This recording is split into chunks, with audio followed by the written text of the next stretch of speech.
এই গরমে সুস্থ থাকার জন্য আমাদের কিছু অবশ্যই পালনীয় কাজ রয়েছে, যেমন কি খাবো কি খাবো না, কি পরবো কি পরবো না। এইসব বিষয়ে একটু সচেতন থাকলেই আমরা বেশ মানিয়ে চলতে পারি প্রখর এই তীব্র দাবদাহের সঙ্গে।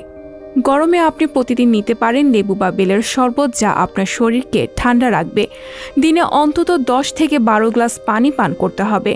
প্রচণ্ড গরমের সময় শরীর থেকে পানি ও লবণ বেরিয়ে যায় বলে প্রতিদিন পানি জাতীয় তাজা ফল ও সবজি খেতে হবে, যেমন পটল, ঝিঙা।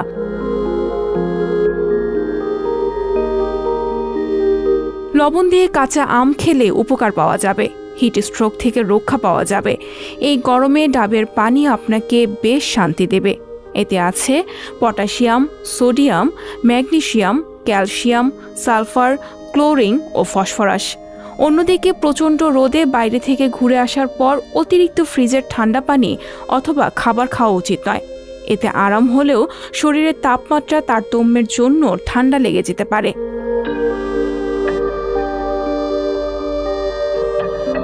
গরমের সময় সব ধরনের মাছ, অঙ্কুরিত ছোলা, মুগ খেলে শরীরের জন্য খুব ভালো। গরমের সময় আমাদের পাকস্থলী এমনিতেই নাজুক থাকার কারণে অনেকের বদহজমের সমস্যা দেখা দেয়। তাই অতিরিক্ত তেল মশলার খাবার, বিশেষ করে গরু বা খাসির মাংস, বিরিয়ানি, কাবাব একেবারেই বাদ দিন। চর্বিযুক্ত খাবার যতটা সম্ভব বাদ রাখুন। ডুবো তেলে ভাজা খাবার একেবারেই ভালো নয় শরীরের জন্য। বাচ্চাকে বাইরের কেনা খাবার, চকলেট, চিপস, কোল্ড ড্রিঙ্কস থেকে বিরত রাখুন।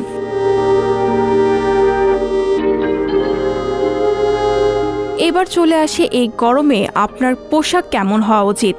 এই গরমে হালকা রং ও পাতলা কাপড় পরতে হবে। গরমে সবসময় ঢিলে ঢালা ও আরামদায়ক পোশাক পরাই ভালো।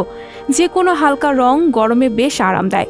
উজ্জ্বল রঙের পোশাক পরা একদমই উচিত নয়। গরমে স্পোর্টস টি শার্ট পরেন অনেকেই। এইসব টি শার্টে এমন ফেব্রিক ব্যবহার করা হয় যা খুব সহজে ঘাম ত্বকের উপরিভাগে নিয়ে আসে, ফলে ঘাম শরীরে বসে না। গরমে এই ধরনের পোশাক পরতেই পারেন। গরমে এমন জুতো পরুন যাতে পায়ে বাতাস লাগে। পা বন্ধ থাকলে গরমও বেশি লাগবে।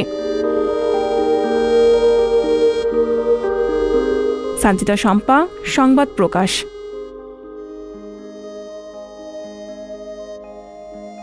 সংবাদ, ফিচার ও অনুষ্ঠানের জন্য ভিজিট করুন সংবাদ প্রকাশের ওয়েবসাইট এবং যুক্ত থাকুন ফেসবুক পেজ ও ইউটিউব চ্যানেলের সঙ্গে।